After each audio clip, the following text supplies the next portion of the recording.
ఏం కోరుకున్నాం? మనకి టీడీపీ నుంచి నేను కోరుకుంది ఇన్ని లక్షల కోట్ల బడ్జెట్కి మీరు ధర్మకర్త ముఖ్యమంత్రి గారు, మీరు అండగా నిలబడతారంటే ఏ మూలకెళ్ళినా ఉత్తరాంధ్ర నుంచి శ్రీకాకుళం జటిలిన ఇసుక మాఫియాలు,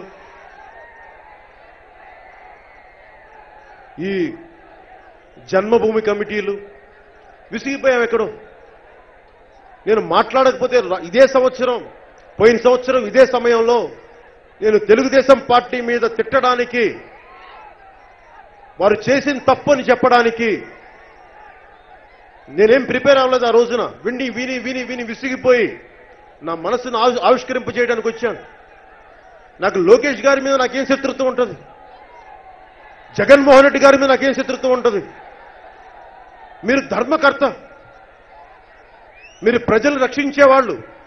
మీరు కూడా అవినీతికి అన్యాయానికి కొమ్ము కాస్తే ప్రజలు వెళ్ళిపోవాలి. ఇవన్నీ బాధపడి ఆవేదన ఉంది, చూపించాను ఆ రోజున. నాకు యుద్ధం చేయడం ఇష్టం లేదు, తిట్టడం ఇష్టం లేదు. మీరు ఇన్ని సంవత్సరాల నుంచి చూస్తున్నారు. నన్ను వ్యక్తిగతంగా ఎంతమంది 6 నెలలు 9 నెలలు అమ్మ ఆలి తిట్టినా కానీ నేను భరిస్తాను. నాకు వ్యక్తిగతంగా ఎంత తిట్ట నేను భరిస్తాను. కానీ సగటు సామాన్యుడికి న్యాయం జరుగుతున్న తాట తీసి కింద కూర్చోబెడతాను.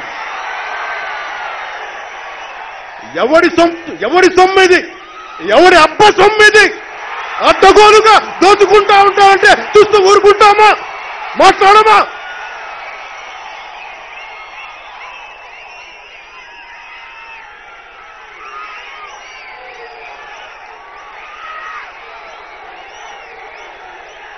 ఒకవైపు మీరు మహాత్మా గాంధీ గారికి దండలేసి అంబేద్కర్ గారి ఆశయాలకి మేము అండగా ఉన్నామని చెప్పి అడ్డగోలుగా మీరు దోపిడీ చేస్తా ఉంటే అది రాజ్యాంగబద్ధమైనదా? యాంటీ అంబేద్కర్ కాదా అది? యాంటీ గాంధీ కాదా అది? అర్హత ఎక్కడుంది మనకి?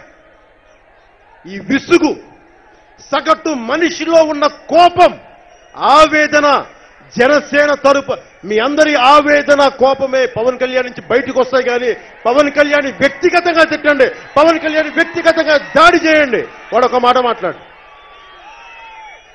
ఇది నేను ఎంచుకున్న సిద్ధాంతం.